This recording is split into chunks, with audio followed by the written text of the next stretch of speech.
Bone mineral density screening may be a billion-dollar industry, but only 15% of low-trauma fractures are due to osteoporosis in older women, meaning from a fall no more than from standing height.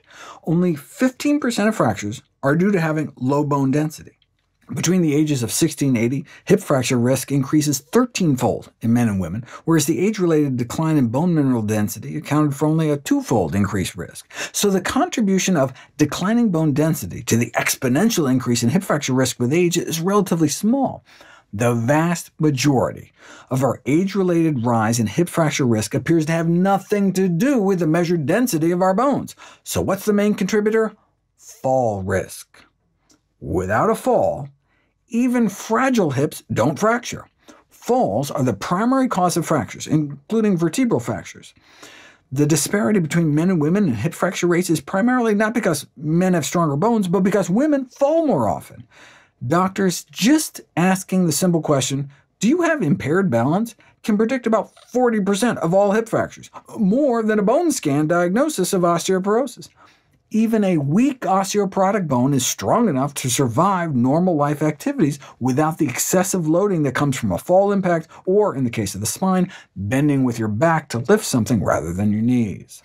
The primacy of falls in fracture risk explains a number of apparent osteoporosis paradoxes. For example, despite the fact that about 75% of your bone mass may be determined by your genes, the heritability of bone fractures appears negligible at older ages, because the propensity to fall is much less inherited.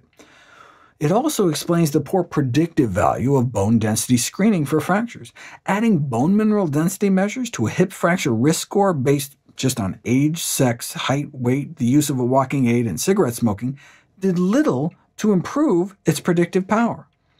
A provocative editorial published in the Journal of Internal Medicine entitled "Osteoporosis, the Emperor Has No Clothes" suggested that it would be safer and more effective to focus on fall prevention rather than pharmaceutical intervention. Even though only about 5% of falls result in a fracture, falls are very common among the aged, due in part to age-related muscle weakness and loss of balance. More than a third of those aged 65 and older fall each year, and after a hip fracture, fewer than 50% regain their pre-fracture function in terms of walking ability and independence.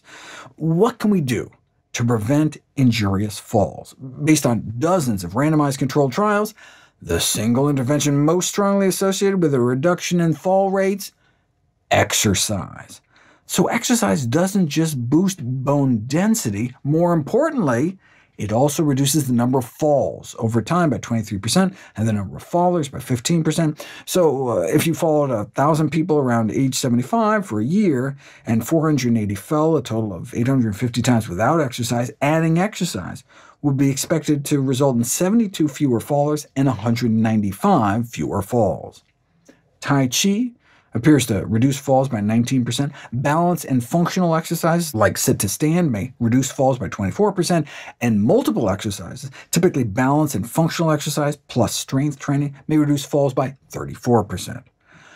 The reduced falls rate then translates into fewer fractures. A recent meta-analysis found that exercise interventions, mostly using a combination of resistance exercise to improve lower limb muscle strength and balance training, cut fracture rates nearly in half.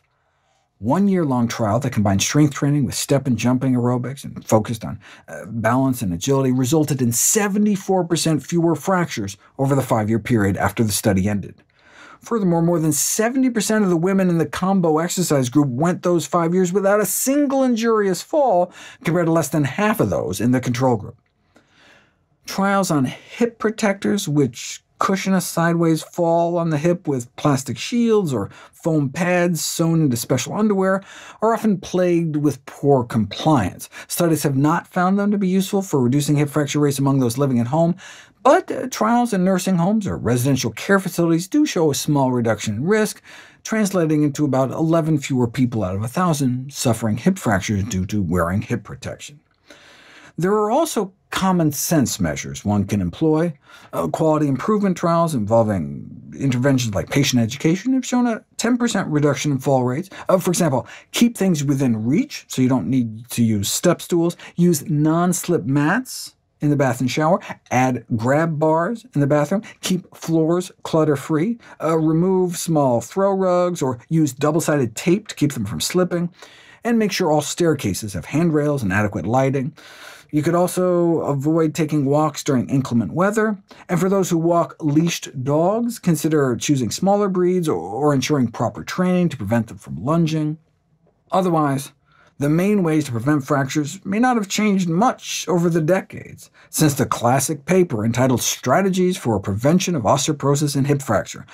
The main ways to prevent these fractures are to stop smoking, be active, and eat well.